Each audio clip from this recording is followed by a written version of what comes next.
Halo, halo. Kita nunggu teman-teman yang baru sampai untuk duduk dulu ya. Untuk duduk dulu biar ya. bisa bernafas dulu ya. Tarik nafas. Tarik nafas, hembuskan, tahan, hembuskan. Loh, kan tahannya 5 menit. Tahannya 5 menit ya. Boleh, langsung. Agak kayak diving memang ya. Memang belajar. Belajar Untuk diving. Oke, berapa menit lagi, Ibu Ketua? Halo Michelle. Oh sudah bisa. Welcome Selamat Michelle, datang. selamat datang. Silahkan, boleh duduk, mengisi tempat yang kosong. Kakak-kakak, abang-abang mungkin yang baru datang boleh isi tempat yang paling depan dulu kali ya. Jadi supaya nanti enak posisi duduknya supaya tidak sulit nanti untuk teman-teman yang baru datang. Gitu. Oke, ya boleh. Teman-teman yang baru datang, seperti yang Bang Yosa sudah bilang, boleh duduk paling depan, merapat ke depan. Iya.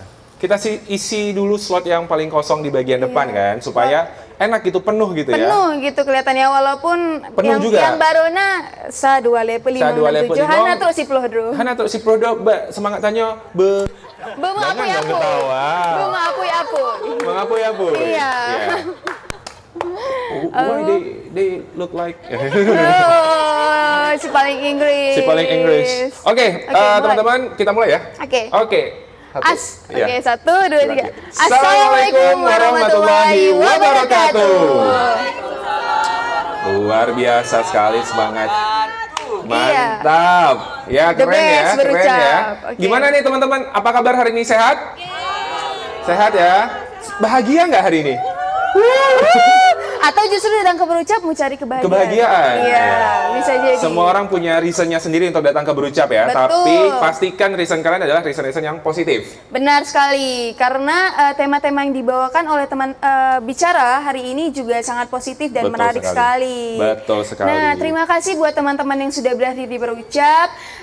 Dan juga terima kasih untuk sponsor kita tentunya. Betul sekali. Yang pertama, terima kasih banyak kepada My Group Group, Local Latte, Grab Aceh, Yasmin Herbs Milk Tea, Cakap.com, Bitata Food, Sahabat Pokat, dan Klinik Elis Estetika. Iya, dan tentunya acara ini tidak akan berjalan tanpa adanya dukungan dari History Coffee, Simpang 5 Grocery, Luna Studio, dan Yayasan Al-Fatah. Boleh tepuk tangan dong untuk sponsor dan juga support kita hari ini ya. Iya, betul. Nah, Bang Yosa. Kenapa tuh? Ada yang menarik ya. Apa tuh? Wah, kayak warna-warni sekali ya. Warna-warni sekali, iya dong. Ini seperti perasaan kita hari ini, ya kan? Senang, gembira, ceria gitu kan? Kelihatan nih dari muka-mukanya nih. Iya, cerah-cerah semua. Tumben loh hari ini nggak ada yang ngantuk. Tumben. Walaupun belum mandi ya. Tapi biasa. Tapi apa? Tapi tetap mukanya pada ceria, semangat. Betul. Karena biasanya gini Farika, kalau aku perhatikan kalau MC-nya bukan kita, betul. Iya, kayak tersangat-sangat gitu kan? Gitu kan? Kayak kurang tidur. Kayak lihat aja nggak menarik gitu. Iya. Ini karena MC-nya kita dan kayaknya ada satu yang menarik yang lagi kupakai sekarang ya. Betul. Coba bisa boleh kelihatan nggak kira-kira tulisannya ini? Buka. Oh my god. Kelihatan ya. Jadi Farika ini ada yang baru nih dari Berucap. Apa tuh Bang? Boleh di-spill nggak? Boleh. Jadi Berucap itu kita terus berinovasi untuk memberikan hal-hal menarik dan unik dan memorable untuk teman-teman Berucap. Salah satunya kita menghadirkan merchandise Berucap. Tepuk tangan. Jadi kita ngerasa kayaknya Berucap itu sudah perlu punya identitas ya untuk para membernya gitu ya, supaya merasa lebih dekat dan juga bisa menarik banyak ilmu dari sini. Jadi kita bikinkan sebuah merchandise yang teman-teman bisa pakai dengan cara dibeli tentunya ya. Jadi nggak langsung dipakai gitu ya. Jadi lebih dekat antara member dan juga teman Berucap. Betul banget. Karena kan kita kok datang sendiri terus dengan bajunya beda kan kadang-kadang kayak, aku beda sendiri nih bajunya nih gitu kan. Atau kalau nggak baju palingan stiker ada nempel minimal stiker lah ya. Nempel gitu di mana? Entah di casing HP. Entah di badan. Boleh. Atau di jidat juga boleh. Berucap banget. Nah, ada apa aja tuh Farika? Boleh di-spill nggak? Langsung. Wah, kotaknya menarik ya. Ini pizza ya? Dengar ini pizza ya? Lapar saya lihatnya. Saya juga. Menarik sekali ya. Ini bisa apa desainnya? Iya, tengok aja tuh. Boleh langsung dibuka. Ada apa aja tuh? Yang pertama ada kaos nih teman-teman. Ya, jadi untuk kaosnya sendiri kita ada beberapa desain. Salah satunya yang saya pakai. Ada yang ini juga. Kalau misalnya mau nengok desain yang lain, lihat desain yang lain, teman-teman bisa main aja ke Shopee-nya kita di @berucap. Berucap Merch ya. Jadi di sana ada desain-desainnya. Terus juga untuk packagingnya, teman-teman bisa lihat sendiri, packagingnya sangat ekstra gitu ya. Kenapa ekstra? Karena kita memang pengen serve quality terbaik untuk teman-teman Berucap. Betul. Jadi dari packagingnya aja udah berkualitas, udah menarik. Tentunya barangnya juga oke High quality dong. Kok ini kok dipegang? Oh my god. Ini ibaratnya kalau lawat nempel di sini. Kok belawat ya saya ya? Nyamuk agak belum mandi ya. Nyamuk tuh bisa jatuh gitu, saking kualitinya bagus banget. Bagus, betul. Dan minimal apa? Stiker. Nah, stikernya nih, wah luar biasa sekali kata-katanya. Ya, baca dulu, baru ngomong. Oh iya betul. Saya biasa sekali tapi dia belum baca kata-katanya apa. Luar biasa, karena ada learning-learningnya. Gitu. Belajar itu luar biasa. Betul sekali. Aduh, operator tolong dong mic-nya. Tolong. Ya, jadi ini stikernya isinya ada 13 desain. Jadi teman-teman bisa beli dengan harga yang cukup masuk akal lah. Ya, nanti kalau bisa mau beli bisa langsung ke kasirnya kita, ada Bang Halik. Iya. Ada kasirnya kita di sana ya, ada Bang Halik. Nanti teman-teman boleh tanya-tanya gitu. Saya baca dulu boleh? I'm still learning to be human. Wede, belajar jadi manusia ya. Deep ya. Ya, jadi selama ini kita apa? Manusia. Enggak dong. Manusia, tapi manusia yang terus bertumbuh. Betul. Pinter nih sekarang nih. Dilihat-lihat nih. Oke. Nah, selesai ini dulu promosi. Tadi apa aja ya? Briefingnya apa aja? Satu lagi segmen baru. Oh iya, segmen baru. Jadi menarik sekali teman-teman. Sore ini kita ada segmen baru di Berucap, yaitu Entrepreneur Talk. Tepuk tangan dong. Yang meriah tepuk tangannya. Lagi. Oke. Nggak perlu gini-gini juga sih. Biar semangat. Iya, jadi Entrepreneur Talk ini adalah segmen baru di Berucap karena kita mau terus inovasi dan juga menjawab kebutuhan teman-teman untuk tahu banyak hal gitu ya, dari sudut pandang yang expertise gitu. Dan nanti kita akan membahas tentang salah satu body care yang sudah nasional tapi brand berasal lokal ya? dari Aceh. Oh, dari Aceh. Betul. Jadi Entrepreneur Talk ini kita akan banyak mengulik. Iya. Udah cukup ya? Pokoknya nanya-nanya lah. Pokoknya nanya-nanya lah ya. Diskusi. Mengkepo. Tentang bagaimana memulai bisnis. Betul. Jadi dan juga mungkin untuk teman-teman yang punya kerabat yang mungkin memungkinkan untuk bisa menjadi narasumber karena mungkin beliau entrepreneur. Boleh aku bantu? Silakan. Ya. Jadi untuk teman-teman yang punya kenalan, kerabat yang bekerja sebagai entrepreneur dan dirasa cocok untuk sharing di sini, boleh direkomendasikan, nanti kita akan reach out beliau melalui PR-nya Berucap gitu ya. Sepertinya saya butuh coklatnya History nih. Waduh, makanya kurang kali ya. Tolong Rosa. Oke, jadi buat teman-teman juga yang mungkin haus atau kurang fokus, boleh langsung order ke History Coffee. Kalau itu kalau haus. Kalau mau cakep boleh order merchandise-nya Berucap. Cakep. Masuk ya? Oke, masuk. Lalu ada segmen apa lagi nih Bang Yosa? Tadi kan saya yang jelasin. Oke, saya akan menjelaskan karena kebetulan saya sudah belajar. Saya sudah terjun. Oh, iya. Ada segmen baru yang yaitu adalah podcast Berucap. Jadi teman-teman boleh langsung menuju ke channel YouTube-nya Berucap karena di situ ada podcast Berucap. Betul. Kita akan banyak Pokoknya semuanya tentang Berucap. Oke. Lalu ada segmen yang kita kolaborasi bareng dengan komunitas lainnya. Jadi namanya community collaboration ya. Iya, jadi setiap bulannya akan ada 3 segmen itu. Jadi yang pertama 4 ya? 4. Satu lagi kita belum sebutin, yang kemarin yang banyak peserta latihan bicara dengan jadi kita ada menyediakan 1 week di mana isinya semuanya latihan bicara. Iya, betul ya? Betul. Jadi teman-teman bisa dengan semangat untuk dengan semangat dan dengan cepat ya untuk dapatin slot untuk latihan bicara. Karena banyak yang ngantri ternyata untuk latihan bicara di Berucap. Betul. Yang sekarang tuh udah berapa puluh bulan antriannya? Berapa 70 ya? 70 bulan ya. Iya, makanya. Jadi kita percepat dengan 1 sesi di setiap bulannya itu ada seluruhnya latihan bicara. Betul. Oke. Nah, langsung aja mungkin Bang Yosa kita juga percepat karena waktu kita. Oh iya, waktu dan capek memang. Mikir juga. Oke. Langsung boleh aja kita panggilkan peserta kita yang pertama. Ada siapa? Ada Bang Reza, dengan sederhana judul dan bermakna. Bermakna. Silakan Bang Reza. Pakainya. Gimana tuh ya? Sini bisa nggak ya? Bisa. Oke, sip. Pakai, udah. Tes 1, 2, 1. Cakep kayak mau MC ya. Bismillahirrahmanirrahim. Assalamualaikum warahmatullahi wabarakatuh. Alhamdulillahirrahmanirrahim. Tidak henti-hentinya kita memanjatkan puji syukur karena sampai saat ini kita masih bernafas dan itu tidak bisa kita gantikan ya dengan apapun. Maka syukurlah menjadi salah satu bentuk kita berterima kasih. Dan hari ini, boleh tepuk tangan jangan tanggung-tanggung dong. Nah hari ini alhamdulillah dapat kesempatan lagi untuk latihan bicara di depan teman-teman semua yang juga sangat antusias untuk bertumbuh. Hari ini kita akan membahas tentang sederhana dan bermakna. Nah, saya member berucap sejak tahun 2023. Ini tahun berapa? Iya, betul memang tahun ini gitu ya, di awal tahun di Februari. Dan sampai saat ini sudah 6 bulan ya, 6 bulan. Banyak hal yang memang saya rasakan, tidak bisa saya pungkiri. Dan beberapa hal tersebut juga akan saya bahas yang sederhana hari ini dan bermakna ya. Jadi bukan sederhana tapi bermakna. Karena memang yang kalau udah ada tapi itu kata sebelumnya nggak berlaku lagi gitu ya. Cantik tapi lemot gitu ya. Tapi nggak cantik lagi dong gitu ya. Orang akan lihat lemotnya gitu. Teman-teman, oh ya satu lagi mungkin tadi agak lupa dibilang ya. Jadi saya di sini sebagai desainer grafis dan kita juga lagi open recruitment nih teman-teman untuk member berucap ya. Di bagian content creator dan graphic designer. Kalau ada teman-teman yang tertarik atau ada kerabatnya yang kira-kira bisa nih gitu ya. Dan ada jiwa mau bertumbuh, ayo kita tumbuh bareng-bareng.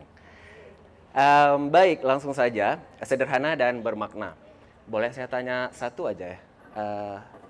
Sederhana dan bermakna dari, ada yang mau kasih pendapat, satu hal aja gitu. Sederhana dan bermakna itu. Ada nggak? Satu aja. Ada? Agak hening ya, ditodong tiba-tiba ya. Oke, kalau nggak ada nggak apa-apa, langsung aja, karena memang udah disiapin juga nih. Yang pertama adalah 3 kata yang ini menjadi basic attitude dalam kita sehari-hari, yaitu tolong, maaf, dan terima kasih. Nah, kapan kita tahu sesuatu itu bermakna? Ketika itu tidak ada. Kapan kita rasa sosok ibu itu bermakna? Ketika beliau tidak ada. Kapan kita merasa sesuatu itu bermakna? Ketika itu sudah hilang. Gitu. Nah, ketika 3 kata ini tidak ada, tidak hadir dalam saat kita beraktivitas, itu akan sangat merasa penting ya rupanya kata tolong di depan itu. Gitu. Ambilin itu dong. Tolong ambilkan itu. Akan berbeda rasanya ketika kita meminta pertolongan dengan memberi perintah. Nah, begitu juga dengan kata maaf dan juga terima kasih. Ya, bentuk apresiasi kepada siapapun yang ingin kita berikan telah menolong kita ataupun dalam hal lainnya. Nah, itu yang pertama, sederhana dan bermakna. 3 kata sebagai basic attitude. Yang kedua adalah menyapa. Dan ini juga saya belajar dari berucap. Kalau teman-teman rasa di awal dan juga di akhir, sapaan itu akan selalu hadir. Nah, kenapa sih penting dengan sapaan? Ya, kalau dilihat ini sederhana, namun ini sangat bermakna. Ketika kita menyapa orang lain, itu menambah satu image kita bahwa kita itu orang yang ramah. Apalagi teman-teman yang sudah lama tidak berjumpa gitu ya. Udah lama nggak jumpa, pas lihat sekali jumpa di mana gitu, terus nggak ada sapaan apapun gitu. Akan dikira sombong, akan dikira kok gitu kali dia. Nah, akan hadir cita-cita negatif terhadap diri kita. Nah, makanya sapaan itu termasuk salah satu hal yang sederhana dan juga bermakna. Yang ketiga adalah mendengar yang baik. Saking ini bermakna, itu ada jasa mendengar curhat.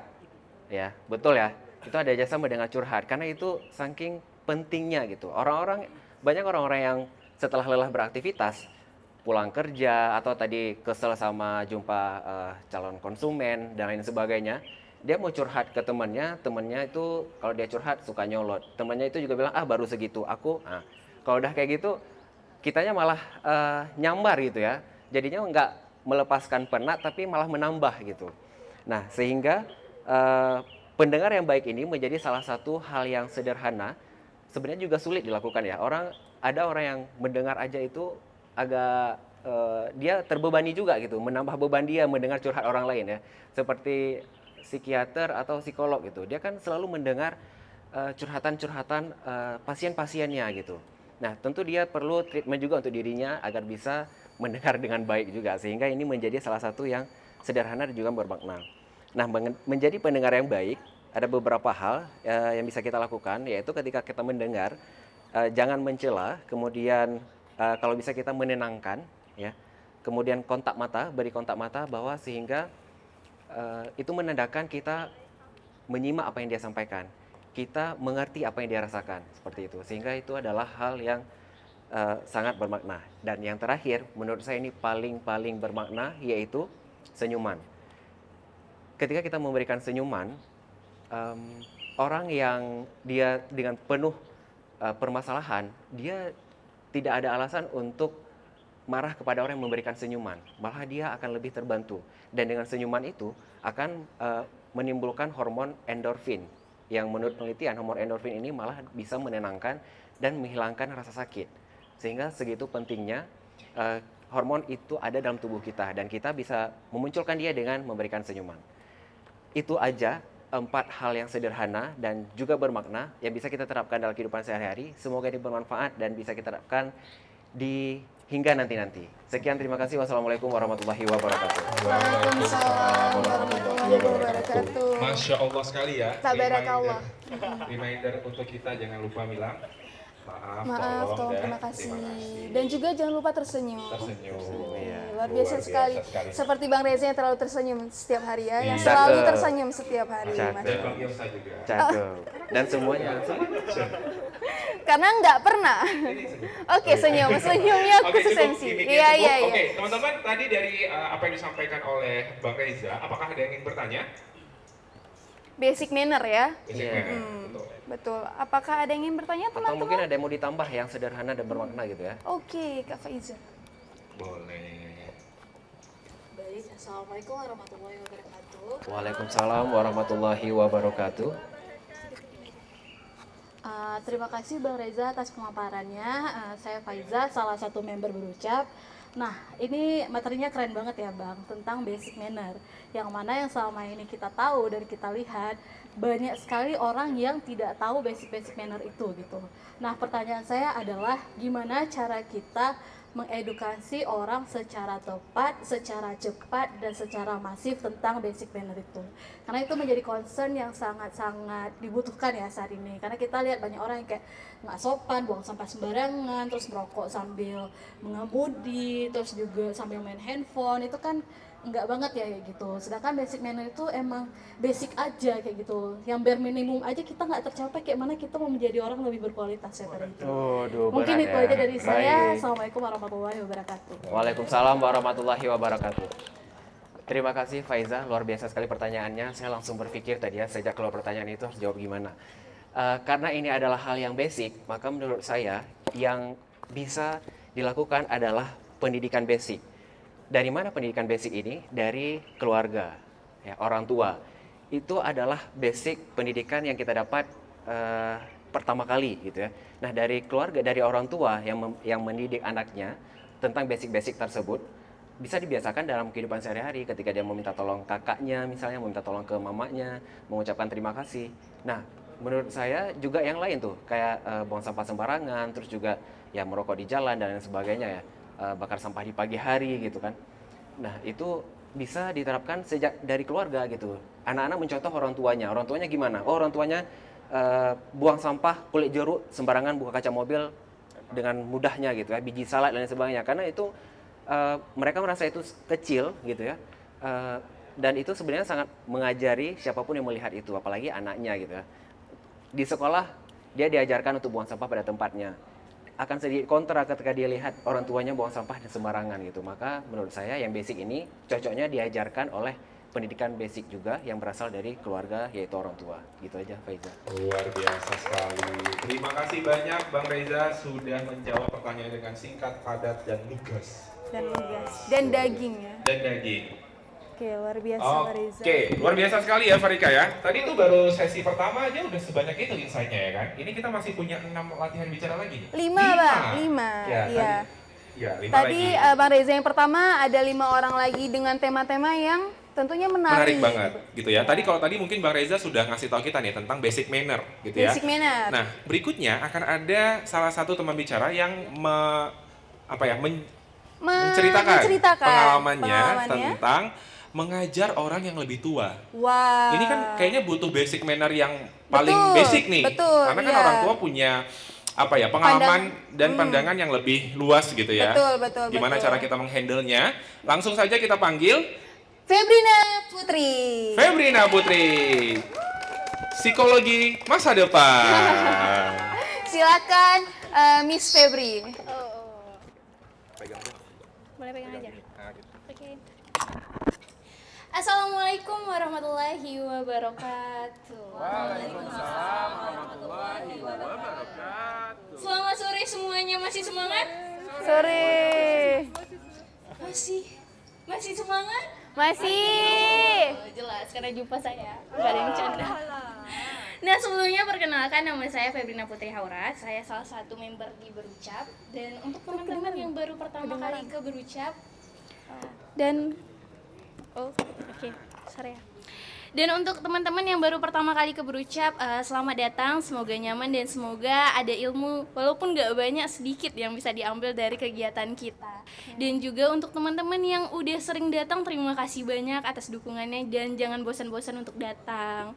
Dan kemudian untuk sponsor-sponsor kita dan juga History Cafe karena sudah menyediakan tempat untuk kita lakukan kegiatan talk show setiap Jumatnya. Nah, hari ini aku mau bahas tentang pengalaman mengajar orang yang lebih tua. Kita bahas dulu. Sebelumnya aku pernah ngajar dan aku itu sering ngajar anak-anak dan jarang dan gak pernah malah untuk mengajar orang yang lebih tua. Jadi ada kemarin kegiatan yang pertama kali untuk aku bisa mengajar orang yang lebih tua dan ternyata sangat berbeda, jauh berbeda dengan aku yang ngajar biasa anak-anak di SD atau bahkan di lembaga untuk anak-anak public speaking gitu. Jadi saat aku mengajar orang yang lebih tua itu kesannya berbeda dan lebih tertekan. Karena kalau misalnya kita mau kasih pertanyaan nih, terkadang agak baku, jadi agak kaku gitu, maksudnya agak kaku. Jadi audiensnya itu tidak menjawab pertanyaan dan cuman dengan ekspresi wajah yang antusias tapi tidak menjawab gitu. Kalau misalnya kita mengajar anak-anak itu lebih antusiasnya lebih besar dan bahkan kalau kita nanya, bahkan kalau kita nggak nanya orang tuh berbicara gitu, orang tuh akan ngomong gitu. Kalau misalnya orang yang lebih tua itu terkadang lebih banyak diamnya. Jadi itu membuat aku pengalaman pertamanya agak nervous, grogi dan bahkan pingin cepat selesai. Jadi ngomongnya tuh agak cepat, nggak kayak biasanya gitu. Dan juga ekspektasinya kemarin tuh, makanya kita nggak boleh berekspektasi ya. Jadi kalau misalnya kita berekspektasi jadi agak ngedrop gitu. Ekspektasinya bahwa orang-orangnya akan ramah, akan mudah untuk kita menyampaikan, dan ternyata mereka berbahasa Aceh, jadi agak masuknya itu agak susah gitu kalau misalnya mengajar sama orang yang lebih tua. Jadi bahasa kata-katanya harus mendasar dan juga yang kita bicarain itu harus lebih mudah dipahami gitu. Dan kemudian kalau misalnya mengajar dengan orang yang lebih tua, itu kita harus lebih sopan dan caranya itu berbeda dengan mengajar dengan anak-anak gitu. Itu aja sih pengalamannya. Dan untuk teman-teman semua, beranilah mencoba walaupun kita belum pernah melakukan itu. Seperti saya sendiri nggak pernah mengajar orang yang lebih tua, tapi saya berani mencoba. Itu adalah pengalaman terbaru dan dari pengalaman itu kita bisa mengetahui dan bisa memperbaiki apa yang salah. Sekian, terima kasih. Assalamualaikum warahmatullahi wabarakatuh. Waalaikumsalam warahmatullahi wabarakatuh. Luar biasa sekali ya. Kak Febri. Jadi di situ ngomongnya tapi tetap bahasa Indonesia. Iya, tetap bahasa Indonesia. Hana pegang bahasa Anak Aceh. kutubu, anak kutubu. Bahasa Oh, guru. Enggak. Ya, itu bahasa Gayo ya. Oh iya. Oke, untuk teman-teman ada yang mau ditanyakan mengenai pengalaman Kak Febri mengajar yang lebih tua. Oke. Boleh. Silakan Bang. Abang nih mau nanya ke Kak Febri atau mau nanya nomor HP-nya nih? Oke, sebelumnya Assalamualaikum warahmatullahi wabarakatuh. Waalaikumsalam. Perkenalkan, nama saya Fadil. Saya baru gabung di Berucap. Selamat datang, Bang. Rupanya temanya asik-asik ya sebenarnya, keren-keren. Dan saya ingin gabung dari sebelum-sebelumnya, tapi karena waktunya kurang tepat ya, mungkin minggu ini saya bisa gabung. Oke, saya mau tanya sama Kak siapa? Kak Febri. Oke, Kak Febri. Susah kali namanya sayang aja nggak? Boleh? Enggak, ini Canda. Bercanda. Bercanda. Oke, Kak Febri, itu kan ini pengalaman pertama Kak ya? Ngajar sama yang lebih tua. Oke, itu gimana sih ngatasin groginya itu, untuk ngatasin grogi kakak itu untuk ngomong lebih santai lagi sama yang lebih tua, ngatasin groginya itu gimana? Dan juga ada pemilihan kata, ada diksi-diksi nggak? Ada pemilihan kata nggak? Biasanya kan ada bahasa-bahasa kita, bahasa-bahasa muda yang nggak dikenali sama yang mereka tua. Contoh kayak bercanda, yang mereka cuma taunya kelakar gitu. Oke, terima kasih itu aja. Makasih Kak. Terima kasih, Bang sayang. Bang saya. Nah, langsung ya. Silakan. Oke. Jawabannya adalah mulai dari mindset, dari cara berpikir. Jadi kalau misalnya kita grogi, nervous gitu, kan itu hal yang wajar ya. Apalagi kalau misalnya kita pertama kali, pengalaman pertama untuk jumpa atau ngejar orang yang lebih dewasa. Jadi dari mindset kita kan, kita pertama kali ini saya grogi. Jadi mulai berpikir kayak, oh iya mereka nggak akan selalu mikirin kita gitu. Kita bukan peran utama di kehidupan mereka. Jadi nggak masalah kalau kita salah atau kita ngomongnya juga ngawur atau belibet gitu. Itu karena kalau misalnya kita berpikir yang negatif atau memikirkan hal-hal yang buruk sebelum terjadi, itu akan malah membuat kita betul-betul tidak bisa gitu. Jadi dari mulai mindset, kemudian cara memilah kata itu dari mulai kita ngomong, sering berbicara, dan juga kalau misalnya bentar ya Bu. Nah, kalau misalnya cara memilah kata itu kan dengan orang tua yang lebih tua gitu. Jadi harus lebih sopan dan lebih mendasar. Kata-katanya tuh jangan kayak bahasa Inggris ataupun bahasa-bahasa asing gitu. Jadi harus yang mendasar, yang mereka sekiranya paham gitu. Jadi apalagi kan ibu-ibu di situ bahasa Aceh ya. Jadi lebih sering bahasa Aceh. Kalau misalnya bahasa Indonesia itu berarti biar yang mudah mengerti, berarti bahasa yang mendasar. Gitu aja sih, Bang. Luar biasa. Takutnya kalau pakai bahasa Inggris nanti dibilang ya jakwo deh. Nah, kan aku tupu. Kayaknya Kak Febri harus belajar bahasa Aceh. Biar lebih biar lebih nyatu. Iya. Ibu-ibu luar biasa. Nomor apa jadi Bang? Sama apa? Langsung. Oke, terima kasih banyak Febri. Boleh tepuk tangan dong untuk. Nah, Bang Yosa, Iya. lagi-lagi saya terpesona nih sama. Iya, Kenapa karena tersepona? warna-warni sekali. Warna-warni sekali. Kita iklan lagi nih ya? Oh boleh. langsung aja. Jadi buat teman-teman yang mau beli langsung iklan ya. Jadi tadi kan kita udah bilang tuh, kita akan ada banyak sekali biasa, merchandise boleh kita, dilihat, boleh silahkan dilihat. dilihat. Iya. Dan khusus hari ini tuh ada potongan diskon. Nanti langsung aja tanya diskonnya sama abang kasir kita gitu ya. Bang Khalid ya. Betul. Terus juga selain itu ada Ada baju kaos. Iya. Iya, ada stiker. Iya, minimal stiker, Ya. Karena iya. 20.000 dapat 13 pieces. stiker. Oke, Iya, lanjut, betul Bang banget. Yosa. Iya, kayaknya jangan iklan lagi ya. Takutnya pulang pula orang ini. betul juga. Kok asik promo aja. Asik gitu promo aja ya. Langsung Sekarang kita ke promo Shopee lagi. aja. Kita promo. Iya, betul, langsung ke Betul, Shopee. oke. Shopee COD. Ya, cukup. Oke, tadi udah sampai siapa tadi ya? Febri ya. Febri. Nah, sekarang kita lanjut lagi. Ini ada cerita atau sharing tentang sabotase diri. Waduh. Judulnya Ini mencekam. dalam banget, ini judulnya bikin kita takut nih ya. Dak-dikduk ya. Kita Langsung aja. Kita panggilkan Kak Rosa. Kiu kiu kiu. Kiu.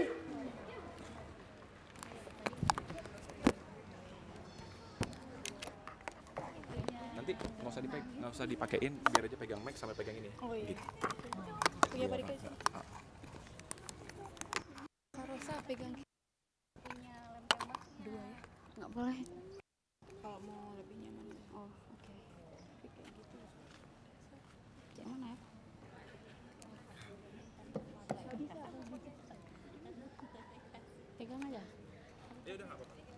senyamannya aja. Senyamannya aja. Memang agak ribet untuk kontennya. Iya. Makanya teman-teman boleh ditonton YouTube kita ada di berucap.id. Iya. YouTube-nya ya, nama channelnya. Berucap.id. Aku lupa. Silakan Kak Rosa, waktunya 5 menit dimulai dari sekarang. Assalamualaikum warahmatullahi wabarakatuh. Apa kabar semuanya? Jadi hari ini mencoba untuk membawa satu tema yang judulnya sabotase diri. Ada yang tahu apa itu sabotase diri? Atau istilah yang lebih umumnya itu adalah mental block. Tahu. Berarti kalau udah tahu saya duduk aja ya? Enggak itu. Jadi ada yang pernah merasakan sabotase diri atau udah khatam yang namanya sabotase diri? Belum. Oh, berarti masih banyak di antara kita yang merasakan mental block atau sabotase diri. Jadi apa itu sabotase diri? Jadi sabotase diri adalah perilaku atau pola pikir yang menahan atau mencegah kita melakukan apa yang kita inginkan untuk mencapai kebahagiaan. Jadi sebenarnya kita selama ini tidak bahagia atau kurang bahagia karena kitalah sendiri yang mencegah kita untuk bahagia. Ada yang merasa seperti itu? Kayaknya merasa diri sendiri itu tidak layak untuk bahagia. Jadi kita orang yang paling tidak bahagia, jadi kita juga tidak berhak bahagia. Ada yang pernah merasa seperti itu? Kira-kira kenapa kita merasa seperti itu? Ya, karena kita belum sayang sama diri kita. Atau orang lain melabel kita terlalu rendah atau terlalu buruk. Jadi itu salah satu alasan kenapa kita tidak bisa bahagia. Habis itu bentuk sabotase diri yang paling umum adalah prokrastinasi atau menunda-nunda melakukan pekerjaan. Habis itu ada juga yang namanya perfeksionisme. Ada juga yang menyakiti diri sendiri. Kemudian mengobati diri dengan obat-obat terlarang ataupun alkohol. Itu udah ekstrim ya. Tapi di sini bukan obat-obat yang harus kita minum ya, tapi obat-obat terlarang. Habis itu ada yang melukai diri sendiri dan berkonflik dengan orang lain. Jadi ada orang yang merasa kalau berkonflik sama orang lain itu dia akan merasa aman. Dia merasa itu adalah salah satu cara untuk mungkin untuk bahagia ya. Karena orang yang tidak bahagia adalah orang yang ingin melihat orang lain menderita. Jadi makanya dia berkonflik dengan orang lain. Biasanya sabotase diri itu kita lakukan secara tidak sengaja. Karena kan kalau secara sengaja kita tidak mungkin kita tidak mau bahagia kan. Pasti kita ingin bahagia. Tapi kita tidak sadar kitalah sendiri yang membuat kita tidak bahagia. Habis itu selanjutnya adalah sebab-sebab sabotase diri. Misalnya waktu kecil kita berada di lingkungan yang penuh dengan ketidakbahagiaan, kekhawatiran, ataupun kesedihan. Jadi ketika dewasa kita sudah terbiasa sama ketidakbahagiaan, kesedihan, kekhawatiran. Jadi menurut kita kekhawatiran itu lebih pasti daripada kita mencari kebahagiaan. Makanya kita jadi terbentuk sebagai orang yang mensabotase diri kita sendiri. Selanjutnya, habis itu sabotase diri biasanya terjadi ketika dorongan untuk menghindari ancaman lebih tinggi daripada dorongan untuk mendapatkan imbalan. Jadi kalau misalnya kita lebih suka menghindari resiko, karena bagi kita itu lebih nyata daripada kita melakukan sesuatu untuk mendapatkan imbalan. Misalnya kita mau mendapatkan beasiswa, apa S1, S2 atau S3. Kita tidak sanggup untuk menghadapi jadi menurut kita imbalan daripada nggak dapat imbalan nggak apa-apa, daripada kita mendapatkan ancaman tidak lulus beasiswa, udah capek-capek usaha tapi tidak lulus. Jadi itu bagi kita ancaman. Jadi lebih bagus tidak mengikuti proses dari beasiswa itu daripada nanti kita ikut proses tapi kita tetap nggak lulus. Jadi imbalan itu bagi kita tidak penting. Yang penting kita terhindar dari yang namanya ancaman. Itu bentuk penyebab sabotase diri yang kedua. Yang ketiga, yang tadi perasaan rendah diri. Jadi kita merasa diri kita ini rendah. diri kita ini tidak yang seperti tadi tidak pantas mendapatkan kebahagiaan. Padahal semua orang itu berhak untuk bahagia. Tapi kita karena sudah direndahkan mungkin oleh orang lain, kita dianggap bodoh. Mungkin orang tua kita bahkan mengatakan waktu kita kecil, anak saya minderan, anak saya pendiam, anak saya tidak terlalu pintar. Jadi waktu dewasa hal itu sudah tertanam dalam diri kita. Kalau saya itu minderan, kalau saya itu tidak terlalu pintar dan seterusnya. Jadi untuk keluar dari sabotase diri, kita harus sadar diri kalau kita lagi mensabotase diri kita. Kalau kita menyadari kalau kita lagi mensabotase diri kita baru bisa keluar dari sabotase diri itu.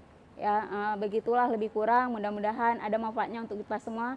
Assalamualaikum warahmatullahi wabarakatuh. Waalaikumsalam warahmatullahi wabarakatuh. Wow, sabotase diri. Mana partner saya? Ya, waalaikumsalam. Waalaikumsalam. Enak ya kata story ya? Enak. Oh, panas. Wow. Oke. Wah, luar biasa. Ini materinya dalam dan ini ya menyadarkan kita semua kalau kita semua itu sebenarnya berhak bahagia. Betul. Jangan menahan kebahagiaan kita. Betul. Oke teman-teman, langsung aja mungkin ada yang mau. Wah, ini dia. Ini. Iya, ada yang mau tanya?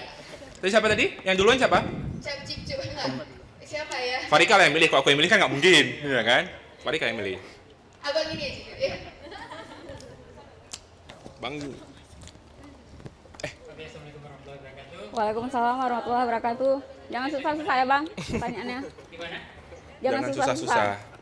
Takut nanti sabotase diri. Waduh. Enggak. Ini apa tadi yang terakhir poin-poin yang apa? Kita Rendah diri. Oh. Menghindari mental, ya. Menghindari ancaman. Saya mau nanya kira-kira kan menurut kakak nih ada nggak yang kebiasaan itu terbentuk memang kayak sudah apa ya? Naturally. Enggak. Sudah mendarah daging. Mendarah daging kayak seperti itu. Enggak membantu lagi. Contohnya gini, misalnya kalau Malu kali aku. main game ya, main game antara teman-teman, pasti kalian mikirnya ini, kalau kalah hukumannya apa ya, gitu kan? Bukan kalau menang hadiahnya apa. Nah itu mungkin apakah ada hubungannya dengan hal seperti itu yang menjadi tradisi yang tidak sengaja ataupun bagaimana lah menurut pandangan? Terima kasih. Bagaimana lah? Gimana Kak? Apakah yang itu tadi pertanyaannya? Lupa aku. Ngeblank. Tapi kalau misalnya game kita kan menikmati. Jadi kita memang mau menang. Jadi kita berusaha gimana pun caranya kita menang. Tapi kalau dalam hidup kita maunya biar saja saya bahagianya di sini-sini aja daripada saya mencoba hal yang lebih tinggi lagi nanti saya lebih nggak bahagia. Oh, berarti jadi, stuck di comfort zone. Ya. Oh. Kalau kita merasa nyaman, misalnya kita nyamannya ya udah kalah aja main game. Dia lebih ahli. Dia udah suhu main gamenya. Nanti kalaupun aku usahanya lebih kuat, kalah juga. Itu misalnya. Tapi kalau misalnya kita tetap berusaha walaupun ada imbalannya, misalnya ancamannya kalah, nanti imbalannya kan menang. Walaupun ada dua pilihan, kalau misalnya kita berarti kalau kita milih menang, kita nggak sabotase diri. Tapi kalau misalnya sesuatu yang kita sukai, pasti kita akan memilih untuk menang.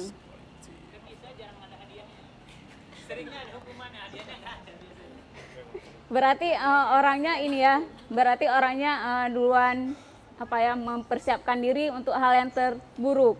Jadi dia mempersiapkan diri untuk hal yang terburuk sampai dia tidak mau berusaha sebaik mungkin.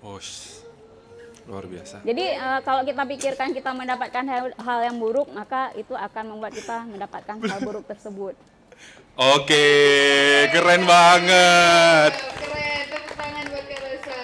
Terima kasih. Kita harus berani keluar dari zona nyaman. Ya. Saya. Oke. Karena keluar dari zona nyaman itu banyak yang tidak nyaman pasti. Waduh.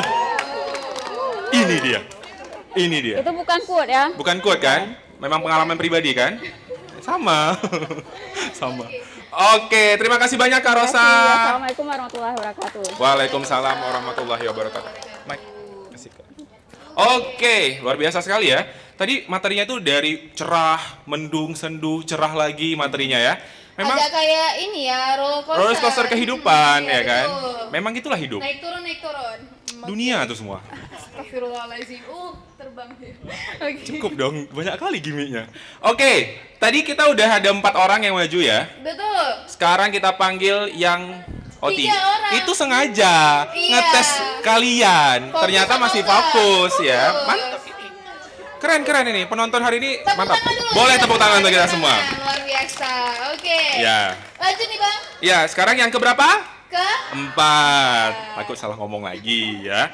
Oke, yang keempat ini ada Bang Robi yang akan membawakan materi tentang Boleh abang aja.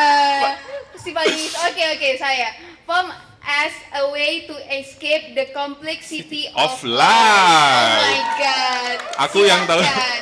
Yang ku baca yang off life-nya aja. Oke, Ya, oke, itu yang silakan. paling enak dibaca. Boleh. Apa? Ini pegang aja. Enggak, kirain mau pakai itu dulu gitu. Pegang Oke, aja oke. boleh. Gini aja nggak apa juga. Pegang sambil megang mic. Gini. Nah, Silakan Bang. Ya, assalamualaikum warahmatullahi wabarakatuh. Wow.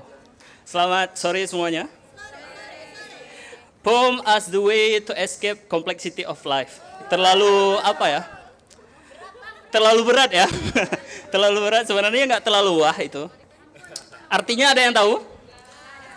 Puisi sebagai salah satu cara untuk meloloskan diri dari kompleksnya masalah hidup. Waduh.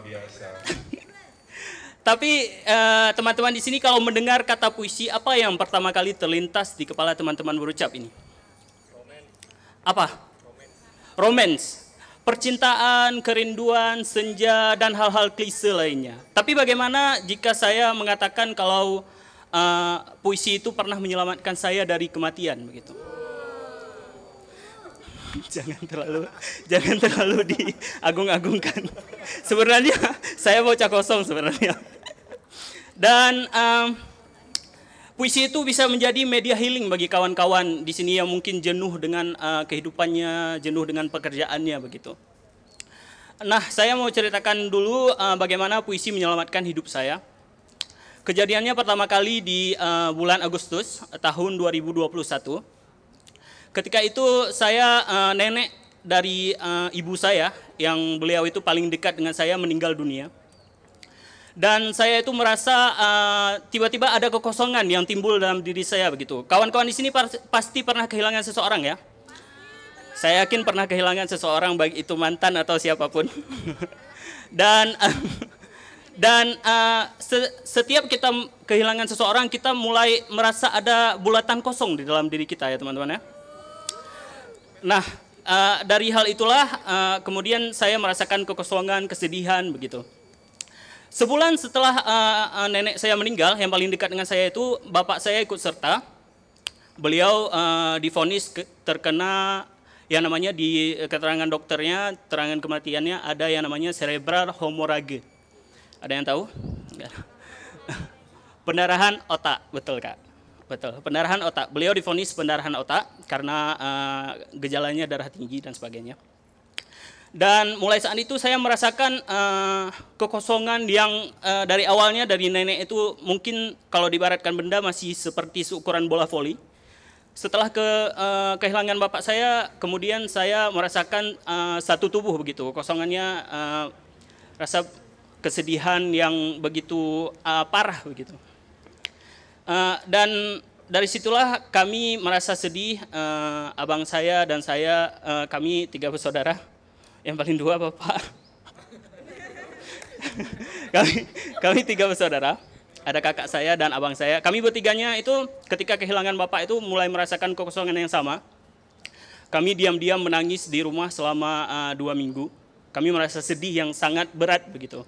Jadi saya merasa beruntung bagi kawan-kawan berucap yang tidak terlalu dekat dengan bapaknya. Nanti ketika bapak kalian meninggal, kalian akan biasa aja.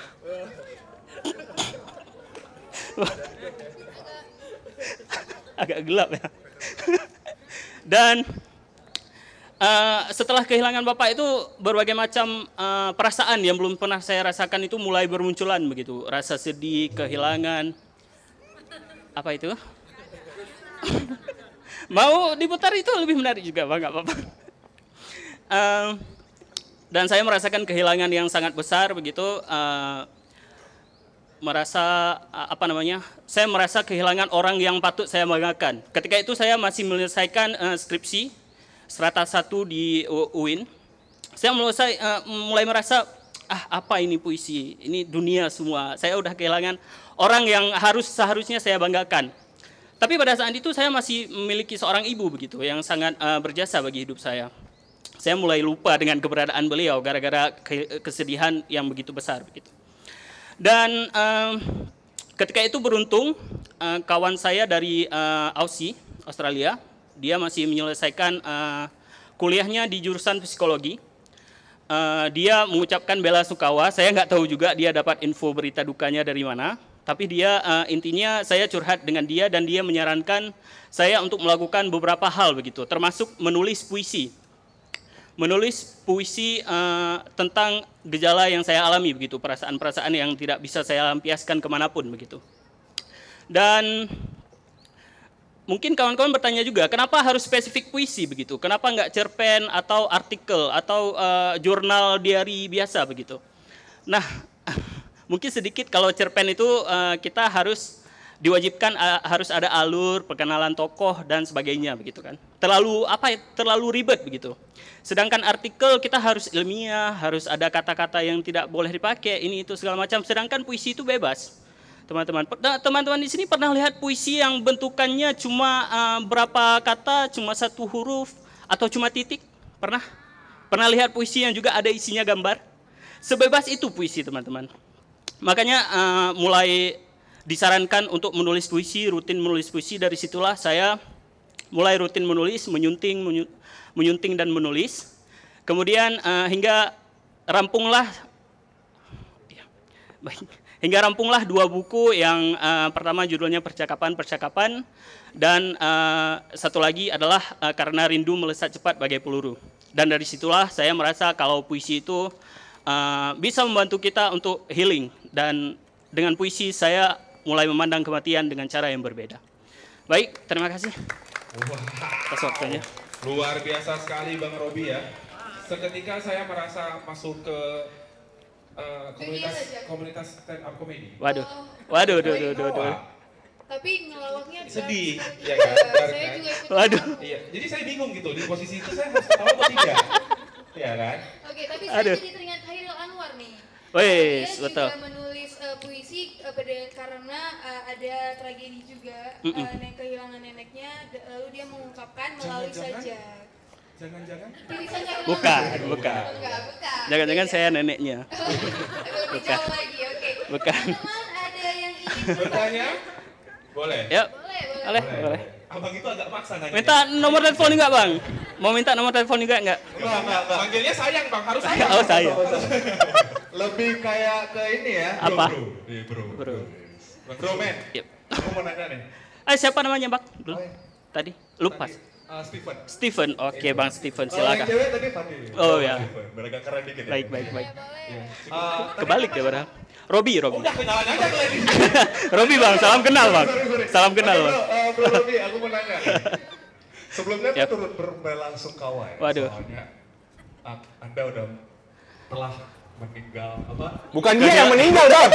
Tolong, Bang. Oh iya, bukan. Anda telah kehilangan. Betul.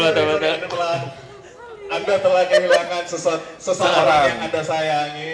Betul. Ya, mungkin saya juga mengalami hal yang sama juga gitu ya. Oke. Bro Robi. Ya, silakan, Bang. Capek aku. Ini kan Anda keren banget nih pakai puisi ya. Waduh. Melampiaskan kesedihan Anda dengan puisi. Aku Betul. mau nanya. Itu cara cari inspirasinya gimana sih? Karena kan puisi itu susah, cuy. Betul nggak? Enggak sebenarnya. Enggak ya, itu kan kalau bagi kami kan yang semua susah. Iya. Biasa kadang ada yang cari inspirasinya di WC Betul. jongkok sambil ngerokok gitu kan. Ada juga yang di sungai, pinggir jalan atau di mana. Itu kalau Anda gimana sih? Baik. Ya langsung jawab aja, Bang. Masa lele saya. Saya nggak bisa jawab. Abang yang bisa jawab. Nah, sebenarnya puisi itu makanya saya juga mengajak kawan-kawan berucap untuk sekedar menulis, mencoba aja begitu. Jangan terlalu takut inspirasi itu datang dari mana. Inspirasi itu sebenarnya hanya sugesti. Wis. kita sebenarnya bisa menulis dari apapun. Kita bisa menulis dari huruf A misalnya. Kita bisa mulai dengan akhir atau apa bisa juga. Nah, dengan apa bisa juga. Dan inspirasi bagi saya mungkin karena kehilangan itu perasaan yang saya alami adalah kesedihan, Bang. Nah, ketika di WC pun saya merasa sedih begitu. Jangankan untuk ngerokok, jangankan untuk rokok, saya aja nangis di WC, Bang. Karena nggak keluar ya? Apanya? Ya. Apanya dong? Oh ini, betul. Boleh. Ya, begitu Bang. Itu inspirasi sebenarnya hanya sugesti kita. Inspirasi bisa datang dari manapun. Kakak mau nanya? Bingung. Oke, thank you Bang Robi untuk sharingnya. Gimana cara memulai untuk bikin puisi ya? Betul ya? Oke. Terima kasih juga sudah berbagi ceritanya ke kita. Oke. Terima kasih Bang. Terima kasih Bang Robi. Ingat ini narasumber kita yang minggu lalu. Siapa tuh? Kak Faiza. Kak Faiza. Iya, Menulis beliau, ya? Iya, beliau juga mengutarakan bahwa kalau menulis itu kita mulai aja dulu yang penting. Mulai aja dulu. Mulai aja dulu yang penting. Betul Kak? Betul. Betul. Oke. Kita mulai aja lagi ya berikutnya ya. Mulai aja langsung. Oke. Oh. Iya, langsung. Apanya iya? Iya, langsung kita mulai. Oh iya, langsung kita mulai. Iya, betul. Nah, jadi Untuk saya teringat nih karena menulis nih, Bang. Nah, kalau rekrut tuh kan kita perlu menulis ya. Nulis, belajar. Nah, sesuai bermain. Betul. Enggak, tapi ini serius. Ini serius. Karena yang mau dibahas sekarang adalah rekrutmen CASN 2023. Waduh. Ada Kak Fitri, silakan. Silakan Kak Fitri. Itunya dipegang aja bareng sama Meka. Nah. Assalamualaikum warahmatullahi wabarakatuh. Hai teman-teman, perkenalkan nama aku Fitri Puspita. Aku profesinya sebagai seorang analis kepegawaian di instansi pemerintah namanya Badan Kepegawaian Negara. Sebuah instansi pemerintah yang bergerak di bidang manajemen kepegawaian, mulai dari rekrutmen, pengembangan karir, sampai dengan pensiun. Nah, teman-teman, biasanya kan aku ngobrolin ini mengenai sosiokultural ya. Kali ini aku mau ngobrolin mengenai sesuatu yang berkaitan dengan pekerjaanku, yaitu rekrutmen CASN 2023.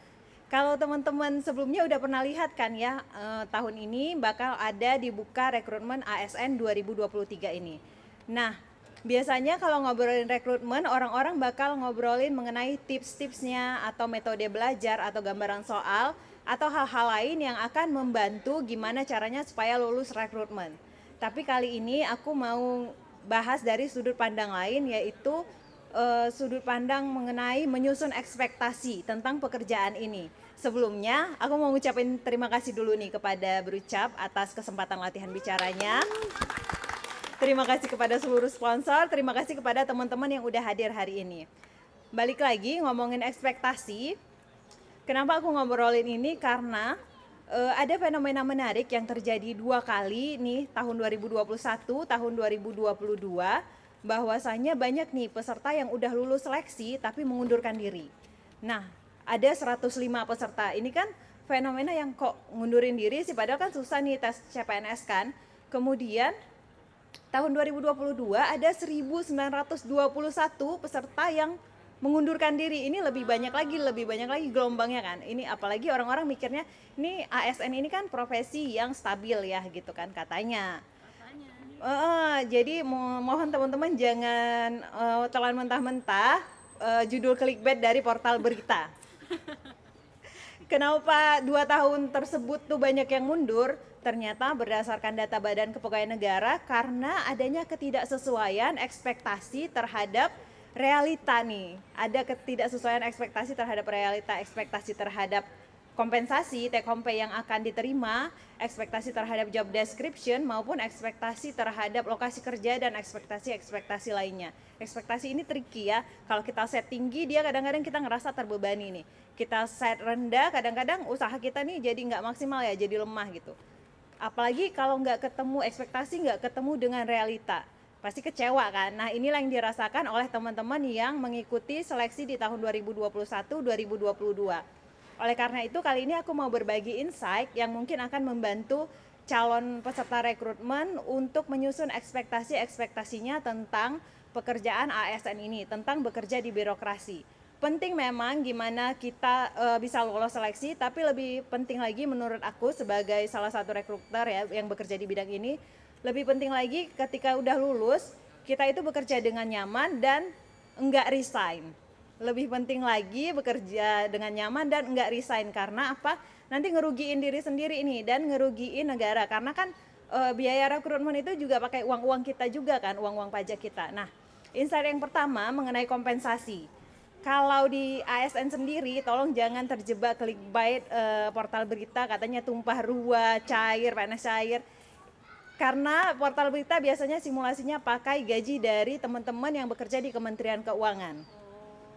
Bukan pakai gaji yang umum nih. Nah, kalau di profesi ini gaji berlaku sama dari Sabang sampai Merauke gajinya sama, tapi ada komponen take home pay lainnya seperti tunjangan kinerja, tunjangan jabatan dan tunjangan-tunjangan lainnya.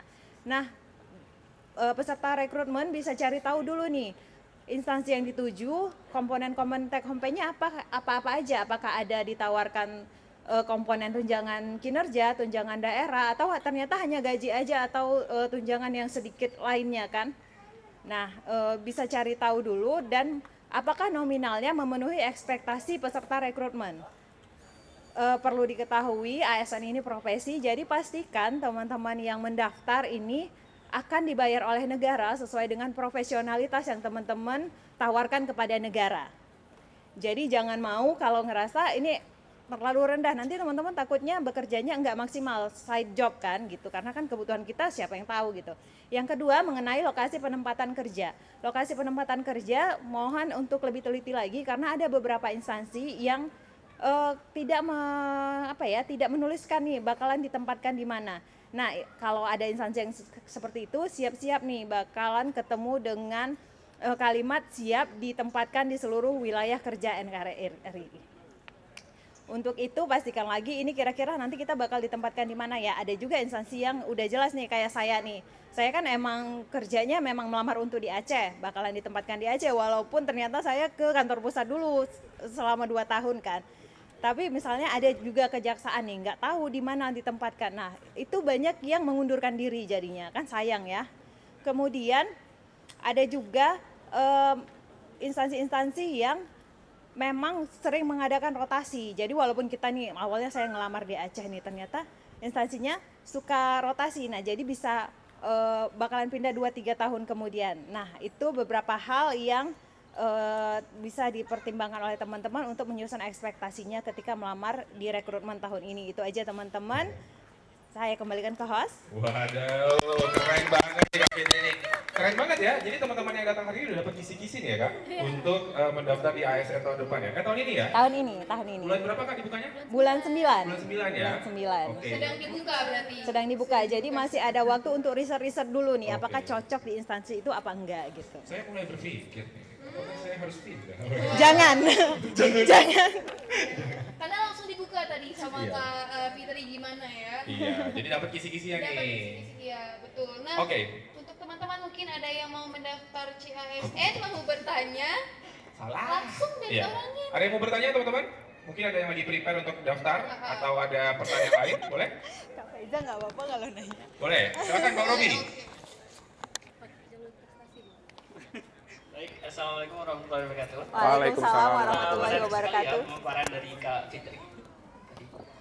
Saya mau menanyakan tentang mungkin di sini ada kawan-kawan termasuk saya yang sudah berulang kali mencoba untuk ikut CPNS itu dan gagal. Nah, bagaimana cara menghadapi kesedihannya begitu? Bikin puisi. Ya, Bang bikin menghadapi kegagalan untuk nggak lewat-lewat ya. Mungkin Abang bisa bikin puisi mungkin? Silakan Kak Fitri. Silakan Kak. Oke Bang, terima kasih atas pertanyaannya ya. Kalau ngomongin kegagalan ini kan banyak nih kegagalan-kegagalan yang kita hadapi di dunia ini kan. Jadi kemungkinan metodenya juga bisa berbeda-beda nih. Bisa dikembalikan kepada orangnya. Biasanya gimana sih cara menghadapi kegagalan ini? Tapi kalau memang masih punya niat untuk lulus di tahun depan, sebenarnya saya nggak begitu tahu nih tipsnya apa supaya lulus. Karena kan menurut saya nggak pintar-pintar banget tuh waktu itu. Cuma ternyata tuh saingan saya yang lebih nggak pintar dari saya. Gitu ya, sama doa orang tua. Jadi kalau memang menghadapi kesedihan ya kembali ke masing-masing, mungkin kan karena kita udah biasa nih gagal di dalam hidup. Tapi kalau masih memang mau berniat lanjut, ikhtiarnya lebih ditingkatkan, doanya lebih ditingkatkan lagi gitu. Keren. Berarti untuk Bang Robi nulis puisi aja. Mau puisi aja banyak-banyak, Bang. Lanjut aja Bang, nulis puisi. Mungkin dari puisi itu bisa dibuat buku lagi. Iya kan, mau daftar PNS kok bikin buku? Karena tadi abangnya bikin buku. Oh iya benar. Iya, siapa tahu nggak ke PNS, PNS tapi bisa bikin buku. Iya. Gitu. Nah, Oke. terakhir Bang. Terakhir nih, untuk latihan bicara kita hari ini ada satu materi yang luar biasa, bagus banget. Iya. Ini sesuai dengan umur saya. Betul. 98 ya? Iya. Judulnya ini, dijawab lagi. Ngapain dijawab ya? Biar menarik aja. Biar menarik, oke. Judulnya adalah Tokoh Besar di Usia 25 tahun. Langsung saja kita panggilkan Feloni. Silakan. Aduh. Berasa konser ya? Oke. Ya, kita memahami dan memaknai lagu ini yang benar-benar membuat saya sesuai dengan hati ya. Ada yang tahu nggak lagunya? Oke, kita nyanyi sama-sama ya. Oke. Boleh ikut? Boleh. Ya, boleh. Takut tambah dewasa, takut aku. Tapi nampaknya kan akan kelihatan kali kalau misalnya nggak dikasih waktu pertanyaan. Paling briefing ke ini aja, teman-teman member. Oh ya, lama ya? Nggak usah dikat aja. Takut tak sekuat yang ku. Saya merinding. Jangan nampak kali nggak senang. Ini merah apa biru? Betul. Biru, ayo.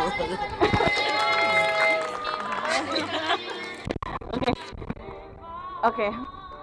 Di usia 20 tahun begitu banyak cita-cita dan impian yang pengen kita raih.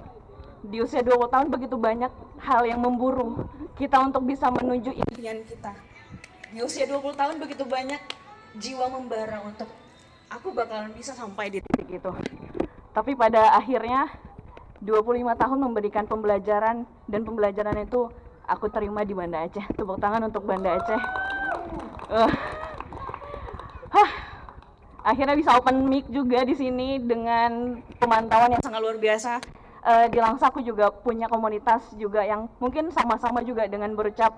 Aku melihat Bang Dosi, melihat Bang Suhil, aku implementasikan ke Langsa, dan akhirnya tekadku untuk ke Banda Aceh akhirnya aku sudah lakukan, dan mohon doanya teman-teman ya. Akhirnya aku harus kembali lagi ke Langsa, dan kembali itu bukan dengan rasa kegagalan, bukan karena impian yang sudah aku tuju itu tidak berhasil, tapi ketika pulang banyak pembelajaran dan banyak orang-orang yang di sini yang begitu banyak memberikan aku warna. Terima kasih teman-teman. Terima kasih Bang Suhil. Terima kasih semuanya yang ada di Banda Aceh.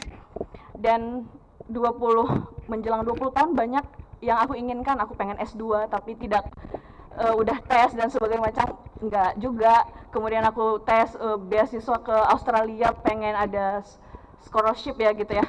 Dan ternyata dapat email gagal. Kemudian aku pengen ini, pengen itu, tapi kenapa ya di usia 25 tahun ini kok nggak jebol-jebol gitu ya, kok nggak kok nggak terwujud gitu ya. Tapi ketika aku lihat tokoh-tokoh 25 tahun kayak Pak Jokowi ya, 25 tahun beliau masih jadi kusen kayu, tapi sekarang jadi presiden Indonesia. Kemudian ada Steve Jobs yang 25 tahun dia drop out dari kuliahnya, kemudian bisa punya perusahaan yang keren banget. Dan 25 tahun bukan ukuran kesuksesan. 25 tahun bukan ukuran bahwa sampai mana potensi kamu, sampai mana yang bisa kamu capai. Tapi di usia yang bentar lagi memasuki usia quarter life crisis ya mungkin ya, kita kadang-kadang takut tentang masa depan. Kita takut apa ya, setelah ini apa, setelah ini aku mau jadi apa ya. Tapi ternyata harapan dan tujuan hidup yang harus kita sama-sama miliki. Ternyata kalau kita punya masa depan, punya hal yang saat ini kita impikan, insya Allah ya mudah-mudahan bisa kita dapatkan gitu ya. Dan belum ya, oke. Bang Yosa, di usia yang mungkin kita sama-sama rasakan ya, 25 tahun, banyak hal ya, seperti lagu Idigaf bilang bahwa banyak hal, impian yang kita kubur, memakankan waktu tidur kita. Tapi kita nggak tahu nih 25 tahun kita mau ngapain lagi ya. Tapi yakin dan percaya 25 tahun adalah batu loncatan untuk kita lihat nih. Kita akan melihat di usia 25 tahun kita jadi apa. Ternyata dari hal yang mungkin kegagalan-kegagalan yang kita rasakan di usia 25 tahun, ternyata kita menjadi sosok yang sekarang. Jadi peluk diri kita teman-teman bahwa kita sudah hebat sampai detik ini, kita sudah seperjuang ini, dan percaya sama diri kita pasti bisa melewati masa-masa sulit. Ada satu lagi lagu yang mungkin membuat kita menerima ya, mungkin udah teman-teman juga tahu, boleh diputar ya untuk menutup. Iya, jangan marah-marah lagi sama keadaan, karena keadaan juga berjalan juga terus. Dan penerimaan tentang arti kegagalan membuat kita menjadi sosok yang seperti sekarang. Tepuk tangan untuk diri kita sendiri. Terima kasih Banda Aceh, pamit. Semoga V bisa mengembangkan komunitas yang lebih luar biasa, punya komunitas yang keren. Komunitas ini juga terus bertumbuh. Iya, berucap tempat kamu bertumbuh. Mungkin suara V yang akan membumi ya di Banda Aceh. Oke Pak, boleh silahkan. Oke, luar biasa sekali V. Terima kasih banyak materinya. Ternyata dua tokoh besarnya adalah diri sendiri ya? Iya benar, 25 tahun ya, karena bentar lagi Betul. Menginjek 25 ya? Betul. Oke. Keren. Sedih ya? Soya. Tapi, soya, aku kira sayang. Kuping. Ya, oke. Dari tokoh besar di usia 25 tahun ini, teman-teman adakah yang ingin bertanya? Atau ada yang di usia 25 juga gitu? Boleh Kak, silakan. Boleh. Assalamualaikum warahmatullahi wabarakatuh. Waalaikumsalam warahmatullahi wabarakatuh. Perkenalkan, nama saya Balangito Atta Gundala. Sebelum memberikan pertanyaan, saya sedikit sharing. Dulu waktu umur saya 23 tahun, pertama kali saya merantau ke Jawa. Jadi waktu itu saya bersama teman yang satu kamar itu sempat bilang, kita 23 tuh biasanya kalau itu udah nikah ya gitu. Tapi kok di kita alhamdulillahnya ada kesempatan nih merantau ke Jawa gitu kan. Terus kita bilang gini, teman saya bilang nyeletuk, tenang aja, kita kan masih 23, masih ada kok kakak-kakak yang lebih tua dari kita. Yang seharusnya dia mungkin kalau ada ambulans, mungkin dia udah bunyi sirinenya tuh, untuk mengabarkan, ayo nikah aja kamu kayak gitu. Tapi teman tahu nggak, saya tuh hari ini 26 tahun. Bahkan targetnya tuh yang tadinya pengen ini, terus saya kayak jadi, kalau saya berdiri dari sekarang itu, saya jadi flashback ketika kakak tadi ngomong mau nangis, saya juga mau nangis. Karena saya udah melewati banyak hal yang saya sendiri waktu itu nggak nyangka saya bisa di 26 tahun saya belum menikah, ataupun masih struggle dengan pekerjaan saya, aku masih yang lain-lain deh. Terus dari kakak sendiri, dari Kak V tadi ya, say goodbye tadi dengan Banda Aceh tadi kan. Ada nggak Kak tips trik dari kakak yang akan memasuki 25 tahun?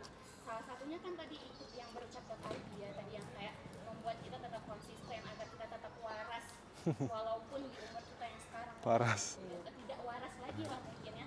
Kalau dari kakak sendiri kayak gimana menanggapi?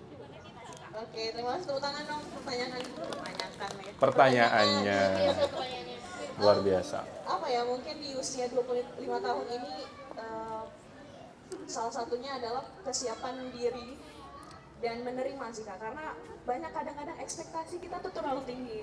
Kadang-kadang di 25 tahun ini kayaknya merendahkan ekspektasi dan melakukan yang terbaik. Jadi lakukan yang terbaik, jangan harap yang baik, dan itu adalah semoga dengan tidak meninggikan ekspektasi, jadi kecewanya nggak terlalu sakit. Woi deh. Jadi itu merendahkan ekspektasi. Jadi nggak apa-apa kok jadi biasa aja. Karena kan kita tuh kayak haus validasi juga kadang-kadang. Kayak pengen melakukan ini, lakukan ini. Mungkin ya di usia itu kan pengen kita keren ya, banyak kerjaannya, banyak jobnya. Tapi kadang-kadang kalau nggak apa-apa kok nggak posting hal yang kita sukai gitu, harus kita kayak ada hal yang privasi yang kita jaga. Betul. Kayaknya 25 tahun tuh kayak nggak perlu banyak diumbar-umbar. Nggak perlu semuanya di-share ya? Betul. Oke, itu tadi. Mungkin aku nambahin dikit tips sedikit nih ya. Kita nggak apa-apa berekspektasi, misalnya dalam 1 sampai 100, ekspektasi kita cuma sampai 90 aja. Gitu. Terus ada sisain 10-nya itu untuk kecewa. Jadi once itu nggak dapet, kita tuh nggak terlalu hancur gitu. Karena kita udah siapin space kecewa itu. Gitu ya. Biasa. Boleh tepuk tangannya teman-teman. Memang ekspektasi ini berbahaya. Berbahaya. Berbahaya. Boleh Kesana Kak, kesana Kak. Oke, saya. Oke.